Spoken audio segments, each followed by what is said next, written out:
We're on your side and answering the call. Parade season is in full effect, and with two parades happening this weekend, the African American Parade and the Krewe of Centaur Parade, the Shreveport Police Department will be working very hard to keep everyone safe. And talking with me this morning about their efforts is Corporal Chris Bordelon with SPD. Good morning and thanks for joining us. Good morning, thanks for having me. Yes, so Chris, tell us, how does SPD plan to keep people safe during these two big parades happening this weekend? Well, this weekend it's an all hands on deck performance by the Shreveport Police Department, and we're calling in our friends at the Sheriff's Office as well as the City Marshal's Office, and even Louisiana State Police are going to be assisting us. And we are going to have officers at both parades, and so it's going to be a full day for all of our officers.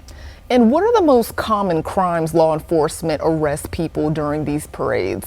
Well, unfortunately, in the past we have seen cases of underage drinking and excessive drinking. And those are really the big keys that we want to try to stop and educate people beforehand. To those people under the age of 21, we want them to know that our officers are going to be out there. They're going to be enforcing underage drinking laws. And it's really best for individuals that are not of age to participate in drinking activities. It usually leads to poor decision making and bad things happen. And we don't want those bad things to happen. Absolutely not. So what can people bring and not bring?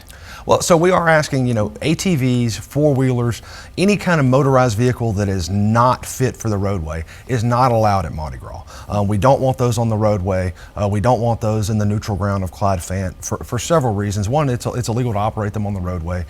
Two, it also ruts up the area, creates accidents, and it really is something that doesn't mix with kids running around, and we don't want to have some type of catastrophe during Mardi Gras. Another thing is individuals like to bring their pets, and we all love our dogs and our cats and birds and whatever, but they have to be off the parade route and in a kennel in an area where they're not running loose. We understand that this parade actually goes through residences and residential neighborhoods, so we ask that those people on the parade route make sure your dogs are in your backyard, they're secured, and we don't want any animals to get out and accidentally become a distraction from the parade.